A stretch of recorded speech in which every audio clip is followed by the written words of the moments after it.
एक जंगल में एक टुनी चिड़िया रहता था।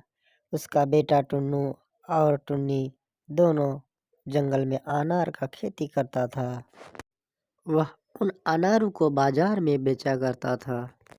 टुनी चिड़िया बीमार होने के कारण टुन्नू अकेले फल बेचने आया करता था। एक दिन उस जंगल की महाराज की पुत्री मीना अपने पिता से कहती है, पिताजी, मैं आज बाजार घूमना चाहता हूँ। क्या आप मुझे बाजार घूमने के लिए इजाजत दे सकते हैं?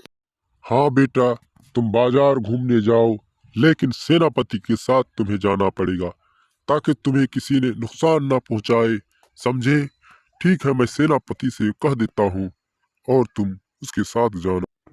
सेनापति, मेरा पुत्री बाजार घूमना चाहता है, तुम इसे बाजार ले जाओ और मेरा बेटी को जो भी पसंद होगा वो सारा सामान तुम इसे दिला देना, समझे हो? ठीक है महाराज, आप जैसा कहते वही करेंगे हम। ठीक है, हम लोग चलते हैं।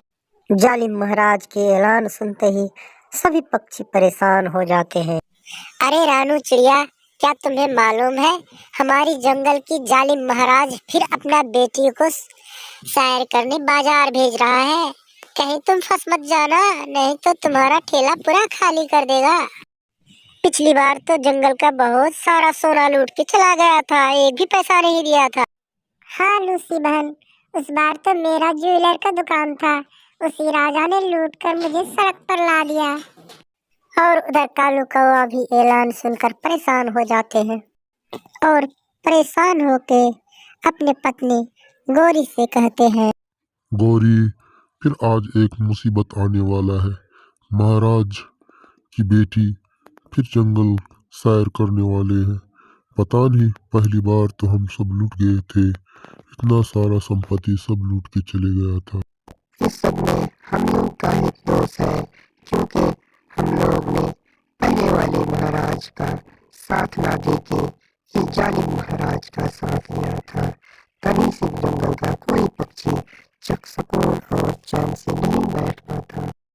एक दिन सभी पक्षी पुराने सेनापति के पास जाते हैं और पूछते, सुनो तुम सब, आज जो तुम लोग पर जुल्म हो रहा है और ये महाराज जुल्म कर रहा है, ये महाराज नहीं है, ये एक जालिम कौवा है जिसने महाराज की बहन रानू से शादी करने के लिए जादू सीख के आया था।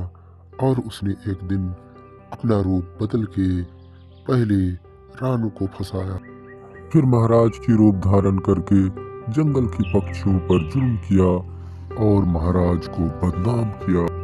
फिर जंगल के सभी पक्षियों की मदद से महाराज को कैद किया और बाद में खुद महाराज की जगह लेकर खुद जंगल पर राज करने लगा। अगर तुम लोग इस जालिम महाराज से बचना चाहते हो तो तुम पुराने महाराज की बेटा टुन्नू से मिलो, उसके पास एक दिव्य शक्ति है